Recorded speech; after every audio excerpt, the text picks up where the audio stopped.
Bonjour et bienvenue dans ce nouveau cours dans lequel nous verrons comment automatiser un processus à l'aide de scripts d'action sur Photoshop et Illustrator. Nous commencerons par créer un script, puis nous utiliserons ce script dans le cadre d'un traitement par l'eau. Enfin, nous verrons comment faciliter la réalisation de dessins isométriques à l'aide de scripts sur Illustrator.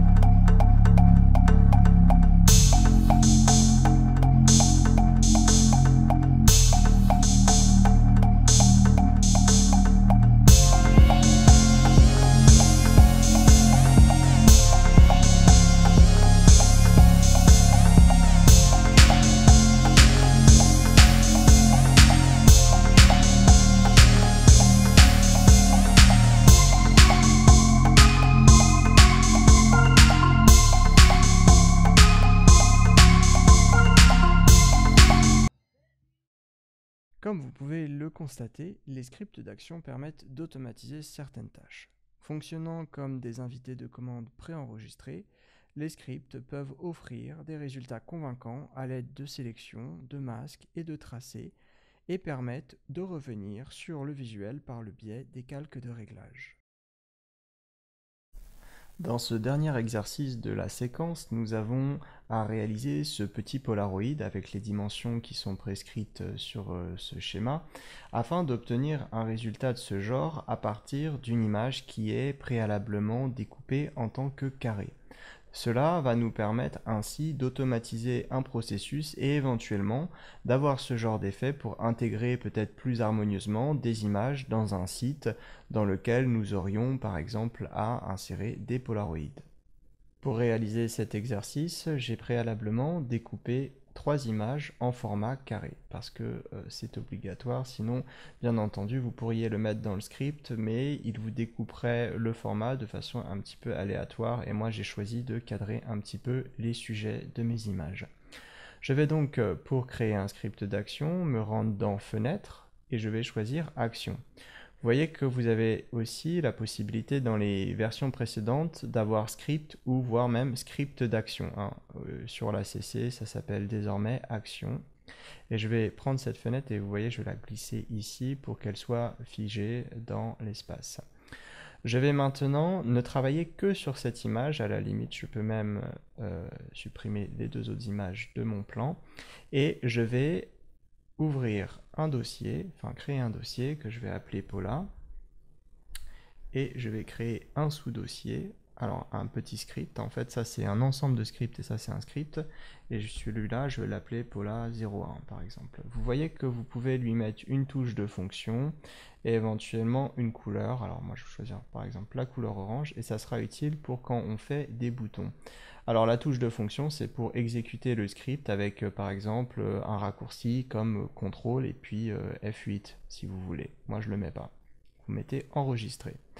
Donc maintenant vous avez un petit bouton là qui est enfoncé, qui est rouge, qui vous indique que toutes les actions que vous allez désormais effectuer seront enregistrées.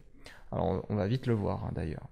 Donc pour arrêter ce genre d'action, il faut absolument appuyer sur ce bouton pour arrêter le script. Et là, ce bouton vous permettra de jouer le script, on le verra plus tard. Alors la première chose que je vais faire, c'est que je vais double-cliquer ici pour déverrouiller le calque. Et vous voyez que dans mon script, automatiquement, il me propose l'action qui vient d'être effectuée. Je vais redimensionner l'image, alors je vais faire CTRL-ALT-I, moi, et je vais mettre 508 par 508, automatiquement. Et je vais mettre OK. Ensuite, donc je vais m'approcher un petit peu. Alors les zooms ne sont pas enregistrés dans les scripts. Je vais redimensionner la zone de travail. Donc je vais faire un CTRL-ALT-C, puis je vais aller choisir les dimensions en pixels de la zone de travail. Alors je vais mettre pix comme ça.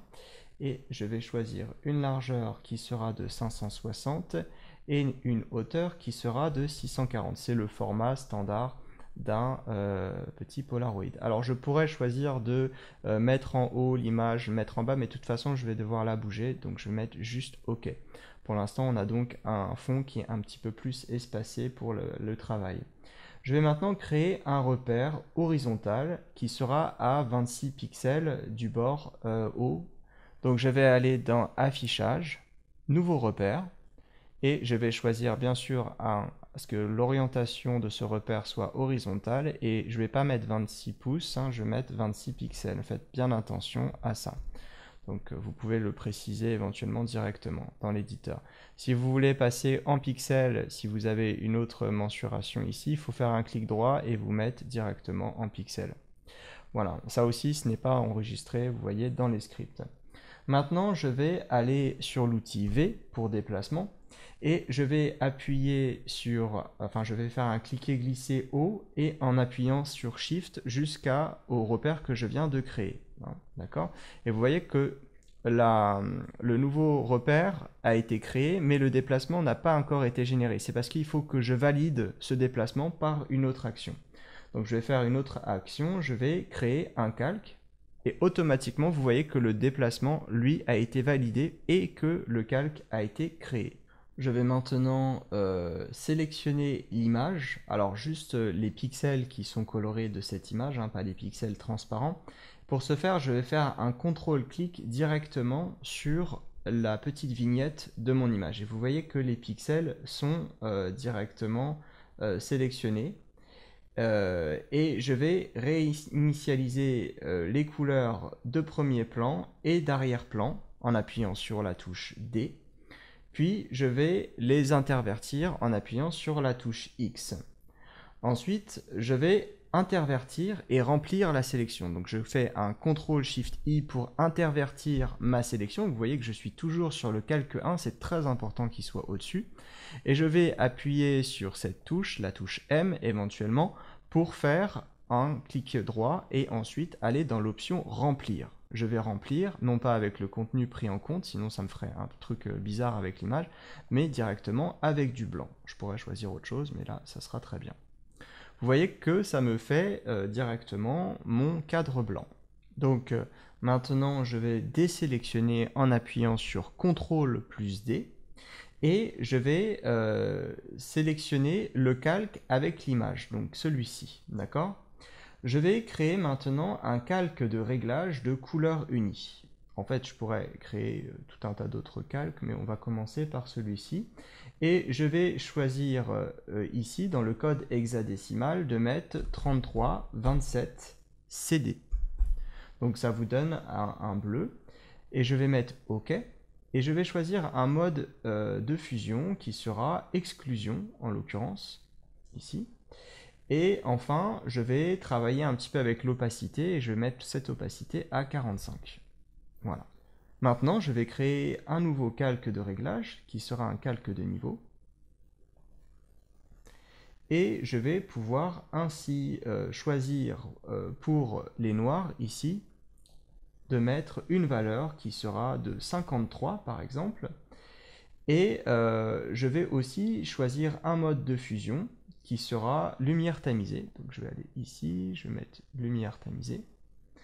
Et enfin, je vais pouvoir choisir une opacité de 70. Je vais maintenant créer un nouveau calque de couleur unie, ici. Sauf que cette fois-ci, je vais lui donner une couleur différente. Ça sera F3, par exemple, D0E4. Voilà, une sorte de rose, quoi. Je mets OK. Et je vais aller toujours dans les modes de fusion et mettre, par exemple, une lumière tamisée, encore une fois. Et je vais pouvoir mettre simplement une opacité à 45 degrés. Toutes ces valeurs, vous pouvez les modifier, hein, bien sûr. Moi, je mets des valeurs qui sont un peu pré-paramétrées, mais si vous trouvez que ce n'est pas esthétique par rapport à votre image, vous pouvez bien sûr revenir dessus. Vous pouvez maintenant créer un nouveau calque de réglage, encore une fois, mais sauf que cette fois-ci, ça sera un calque qui s'appelle filtre photo. Donc c'est celui-ci. Voilà. Et vous allez pouvoir choisir par exemple un filtre réchauffant de 85, donc moi il est déjà choisi, et je peux moduler la densité au choix. Vous voyez que moi je vais prendre un truc un peu plus chaud ici, donc je vais mettre à 34%. Vous faites selon votre image par exemple. Et je vais maintenant, bien entendu, exporter cette image. Alors, pour ce faire, bien entendu, vous pouvez exporter les images à l'intérieur du traitement par l'eau, mais moi, je préfère le faire directement dans mon script. Et je vais donc aller dans Fichier, et je vais aller dans Enregistrer pour le web et les périphériques hérités. Alors, je suis un peu à l'ancienne peut-être, mais en tout cas, ça fonctionne très bien comme ça. Et je vais choisir un dossier de rendu. Alors vous pouvez modifier tout ça, hein, bien entendu. Moi je vais prendre un dossier de rendu. Alors là je suis dans mon dossier Pola source, je vais aller dans Pola rendu. Voilà. Et je vais mettre ouvrir et enregistrer. Voilà. Alors là il y a une manipulation qui est très importante. Il ne faut pas la louper. La première chose qu'il faut faire, c'est bien entendu fermer la fenêtre. Vous mettez non, vous ne sauvegardez pas, parce que sinon ça sera sauvegardé sur le script. Et ensuite, vous appuyez sur Escape sur la CC. Normalement, ça ne le fait pas sur la CS6, mais là, vous voyez qu'il vous remet sur la page d'accueil. Et vous arrêtez enfin le script. Alors l'avantage c'est que visiblement sur la CC quand vous mettez Escape automatiquement ça arrête le script. Je ne connaissais pas cette nouvelle feature. Donc j'ai réouvert mes 3 images et je vais vous montrer un petit peu comment aussi on va pouvoir jouer avec les scripts. Alors la première chose c'est que je vais décocher fermer, simplement pour voir si mon script a fonctionné. Je me mets bien sur le script Pola 1, là, ici, et je vais aller sur jouer le script. Vous voyez que déjà il a réduit un petit peu la taille de l'image et que aussi il a réalisé toutes les opérations. Alors pourquoi j'ai créé des calques de réglage? Vous voyez que l'avantage c'est qu'ici, si je vais sur ce calque de réglage, je peux diminuer un petit peu l'opacité éventuellement de cet effet, qui est peut-être un peu trop lourd, d'accord? Je vais essayer ce script par exemple sur cette image. Donc cette fois-ci, je vais aller encore sur Pola 1, je vais jouer le script et vous voyez qu'il m'a créé correctement ce script. Si maintenant je le joue sur cette image mais que je recoche fermer, vous allez voir qu'en fait il va faire la même chose sauf qu'il va fermer carrément l'image, hein. Donc je ne verrai pas le résultat malheureusement, ou alors fugitivement. Voilà, vous voyez qu'il s'est mis automatiquement sur un des autres fichiers, mais si je vais sur mon dossier de rendu, on a bien les éléments qui sont générés. Maintenant que nous avons vu comment créer un script et comment le jouer à l'intérieur de l'image, nous allons générer un traitement par l'eau. Je vais aller donc dans Fichier, Automatisation. Vous voyez qu'il existe plusieurs types d'automatisation. Nous, on va choisir Traitement par l'eau. Et je vais choisir mon ensemble Pola, mon action Pola 1 et surtout mon dossier source. Alors moi j'ai choisi un dossier qui s'appelle Pola source. Okay. Il faut bien sûr que vous choisissiez le dossier dans lequel vous avez vos images qui sont, je rappelle, en format carré et que vous voulez transformer directement en Polaroid. Je ne mets pas de destination parce que moi, ma destination était dans le script, hein. Si vous n'avez pas mis la destination dans le script, bien sûr, il faudra choisir un fichier de destination. Une fois que vous avez fait ça, vous mettez simplement OK.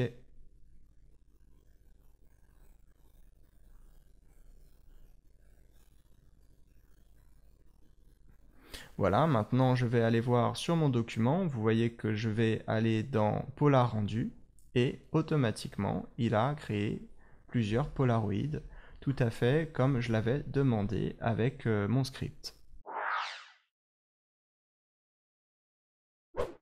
Pour finir, afin de pouvoir transporter vos scripts par exemple d'un ordi à un autre ou de pouvoir tout simplement même les vendre, vous pouvez aller sur ce petit menu. Alors il faut vous mettre d'abord sur l'ensemble, hein, pas sur le script en lui-même.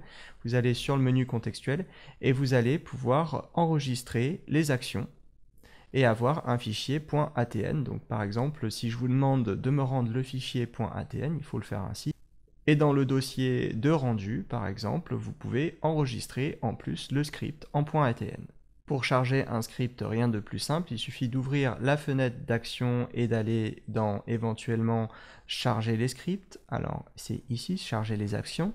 Ou alors, encore plus simple, vous prenez tout simplement votre fichier pola.atn par exemple et vous le faites glisser et automatiquement il apparaît. Et vous pouvez vérifier bien sûr que votre script fonctionne en jouant par exemple une partie du script.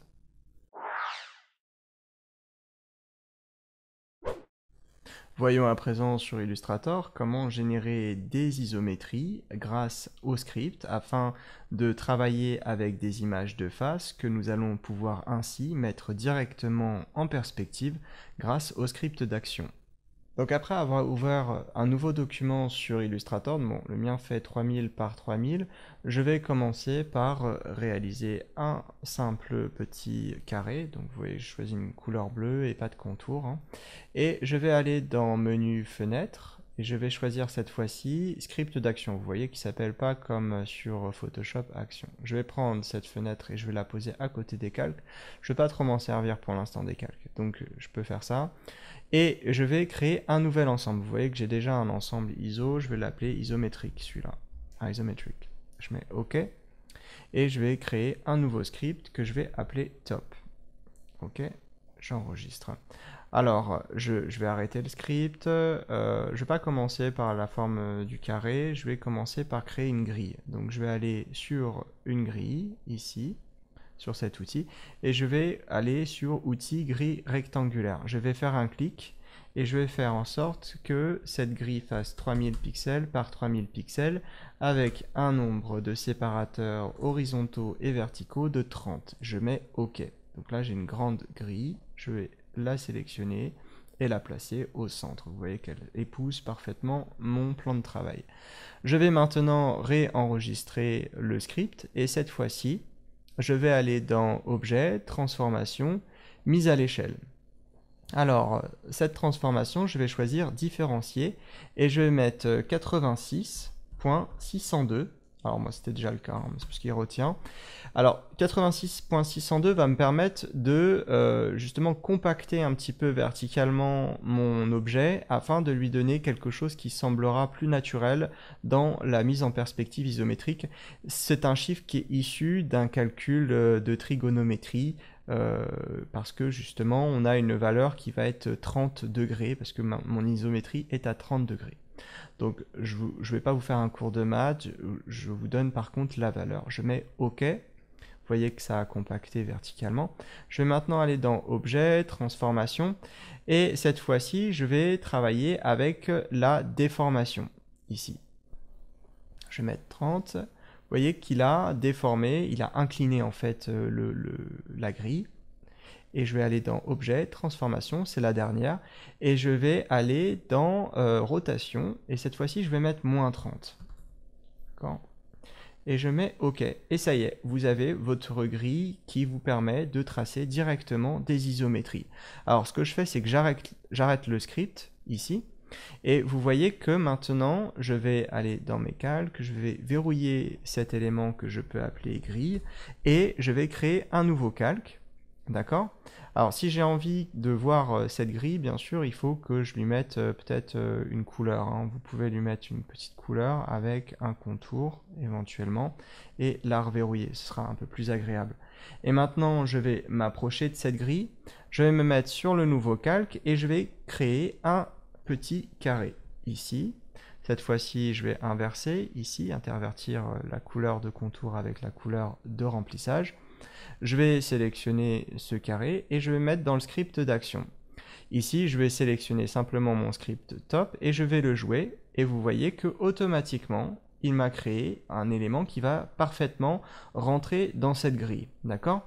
Alors bien sûr, vous me dites, ça va pas être nécessaire parce que comme j'ai la grille, je peux par exemple faire ça, c'est-à-dire utiliser la plume et générer ma forme de manière tout à fait acceptable. Et c'est vrai que c'est une très bonne solution parce qu'en plus, vous voyez que vous avez un cadre de sélection parfait et puis vous avez réduit le nombre de points, vous n'avez pas d'erreur, pas de masque d'écrêtage, pas de choses bizarres. Par contre, comment allez-vous faire pour un cercle? Alors bien sûr, vous pourriez éventuellement utiliser la quadrature du cercle pour effectuer cette opération, mais on sera d'accord pour dire que le plus simple, c'est encore de tracer son cercle et ensuite de lancer le script afin d'avoir directement le cercle qui va être en perspective. Vous voyez qu'après, il vous suffit de redimensionner ce cercle à volonté afin d'avoir quelque chose qui va rentrer dans la grille que vous venez de tracer.